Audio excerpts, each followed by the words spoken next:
जय हिंद। देखिए 1952 में जन्मे व्लादिमीर पुतिन की पूरी जीवन को समझते हैं कि वो कैसे इतने शक्तिशाली हो गए और किस तरह से जिस व्यक्ति को कोई नहीं जानता था वो रूस के जैसे विशाल देश पर इतने लंबे समय तक राष्ट्रपति रह गया। देखिए व्लादिमीर पुतिन का जन्म 1952 में एक बहुत ही नॉर्मल फैमिली में हुआ था। इनके पिता सोवियत संघ में एक नेवी में अपनी सेवा देते थे। उस समय नियम था कि हर परिवार के लोगों को सेना में सर्व करना है, जैसे आज इजराइल में है वहां पर, तो ये नेवी में सर्व करते थे। और इनकी माँ एक छोटी सी फैक्ट्री में वर्कर थी। इनका जीवन बहुत ही साधारण परिवार में बीता। ये पढ़ने में उस समय एक साधारण विद्यार्थी थे। उससे आगे अगर इनकी जर्नी को देखते हैं तो 1975 में ये रूस की खुफिया एजेंसी केजीबी को ज्वाइन करते हैं और 1975 में एक सीक्रेट ऑफिसर बनते हैं। इन्हें कई अलग अलग देशों में भेजा गया देश की सेवा करने के लिए, जहां पे इन्होंने बखूबी अपना रोल निभाया। इनकी जीवन में सबसे बड़ा बदलाव कब आया? जब 1989 में जर्मनी रूस के खिलाफ होने लगा। जर्मनी में पहले रूस का प्रभाव था, ये जर्मनी और रूस में आधे ही जर्मनी के बीच में एक दीवार चलाई गई थी जिसका नाम था बर्लिन की दीवार। इस साइड का हिस्सा रूस से प्रभावित था और इस साइड का हिस्सा अमेरिका से प्रभावित था।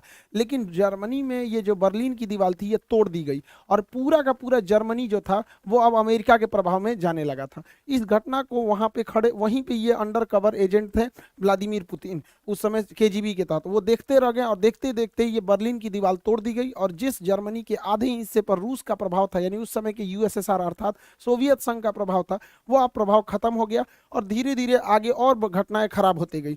रूस की जो उस समय का नेतृत्व था रूस को संभाल नहीं पाया और एक के बाद रूस में क्रांति बढ़ने लगी। और रूस जो था उस समय सोवियत संघ हुआ करता था, पूरा नाम USSR, union of Soviet socialist Republic. इसमें 15 देश होते थे या 15 देश 1991 यानी 1991 में बिखर गए। इसमें से कौन कौन से देश बिखरे? Estonia, Latvia, Lithuania, Ukraine, Moldova, Belarus, Georgia, Armenia, Azerbaijan, Kazakhstan, Kyrgyzstan, Tajikistan, Turkmenistan, Uzbekistan. नक्शा की क्लास में आप सब लोग को याद करा दिए थे। तो अब बच्चों का चीज है ये सब, दुनिया के केंद्र देश कहाँ पे, तो ये तो आप सब लोग को पता ही है। तो टोटल यूएसएसआर 15 भागों में टूट गया, जिसमें सबसे बड़ा भाग जो निकला था वो था रूस, जबकि इसके जितने जो छोटे छोटे देश थे ऐसे 15 देश टूट गए, जिसमें यूक्रेन भी रूस से ही टूटा था 1991 के दशक के समय। उस समय जो रूस के राष्ट्रपति थे मिखाइल गर्बाचोक सबसे लोल राष्ट्रपति रहा था पूरे रूस का। इसने 1989 में अफगानिस्तान में सेना भेजा तालिबान को कंट्रोल करने के लिए, वहीं तालिबान उदय हुआ और फिर वहां से भागना पड़ा, ये उसको भी नहीं कंट्रोल कर पाए। बर्लिन की दीवार तोड़ दी गई, ये उनको भी नहीं कंट्रोल कर पाए। और फाइनली 1991 का यूएसएसआर का बिखराव हो गया। ये सब भी मिखाइल गर्बाचोक के समय हुआ। इन्हें अपने पद से त्याग देना पड़ा और उसके जगह पे आए थे बोरिस येल्सन। बोरिस येल्सन से लोगों को उम्मीदें थी, लेकिन बोरिस येल्सन जो थे महापियक्कड़ आदमी था। ये जहां तहां पीने लगता था, बड़का बड़का बाल्टी में दारू पीता था और नाचने लगता था। स्टेज पे गया, देखिए नचनिया के साथ ही नाच रहा है, बताइए राष्ट्रपति नाचेगा? जिस वजह से इसका विरोध होने लगा।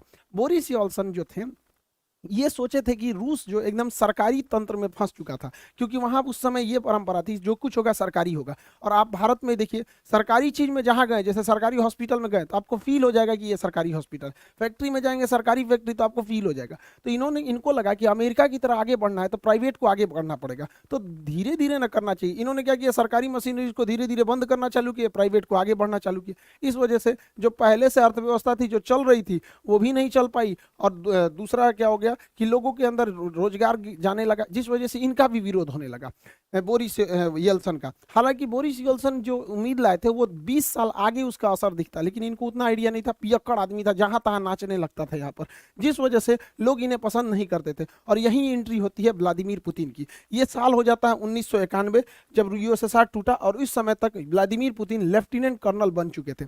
इस समय इनकी जो मुलाकात होती है वो रूस का सबसे बड़ा जो शहर है सेंट पीटर्सबर्ग के मेयर थे एंटोली सोबचक से मुलाकात होती है व्लादिमीर पुतिन की। और ये क्या करते हैं, सोबचक व्लादिमीर पुतिन को सेंट पीटर्सबर्ग का डिप्टी मेयर बना देते हैं। और यहीं से कहानी शुरू होती है व्लादिमीर पुतिन की। जैसे ये डिप्टी मेयर बनता है, इसने वहां के जितने करप्शन थे उस सबको खत्म करने लगता है, व्यवस्थाओं में सुधार लाने लगता है। यह परिवर्तन सड़कों पर दिखने लगती है और सेंट पीटर्सबर्ग जो कि पूरी तरह से रूस का सबसे बड़ा शहर था, वहां से एक नाम उभर के आता है कि एक नाम व्लादिमीर पुतिन, जिसने सबको सुधार दिया, जिससे कि लोग वहां के प्रभावित होते हैं। लेकिन एक शहर पे कितना काम कर दीजिएगा, नेशनल लेवल तक उतना नहीं पहुंच पाता, उन भी 1991 के समय जब मीडिया उतना ज्यादा नहीं था।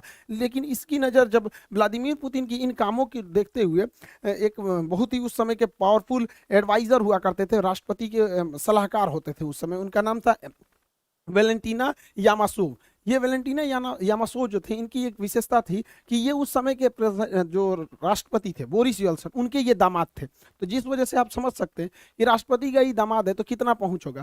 तो ये जो थे वैलेंटीना यामासोव, तो वैलेंटीना यामासोव जो थे, इन्होंने पुतिन को बुलाया और उनको ने क्या किया कि एडवाइजर रख दिया किसका, बोरिस येल्सन का। इस तरह से पुतिन और बोरिस येल्सन की दोस्ती हो गई।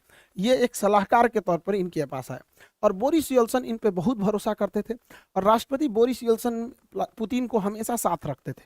और धीरे धीरे ये नेशनल लेवल तक ये चेहरा उभरते गया कि करप्शन को खत्म करना, कभी बोल्ड स्टेप्स लेना। इस वजह से पुतिन का कद धीरे धीरे बढ़ता गया।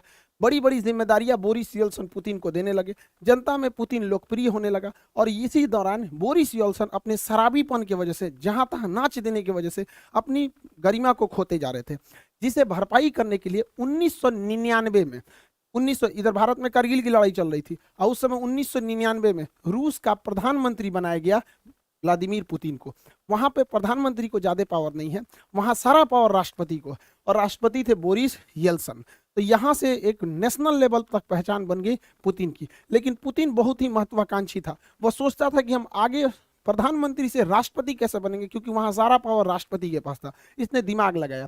रूस का जो ये वाला एरिया है, नीचे का एरिया, रूस इतनी तो पूरा बड़ा है, मॉस्को से नीचे का ये एरिया है, इसका नाम है चेचन्या। ये चेचन्या जो था ये रूस से टूटना चाहता था, क्योंकि 1991 में 15 देश टूटे थे, तो चेचन्या कहता था हम भी टूटना चाहते हैं।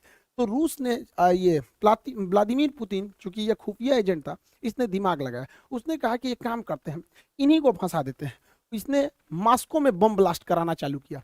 ध्यान से समझिएगा, यह बम ब्लास्ट खुद पुतिन करा रहा था, जो खुद उस देश का प्रधानमंत्री, और इल्जाम लगा दिया किस पर, चेचन्या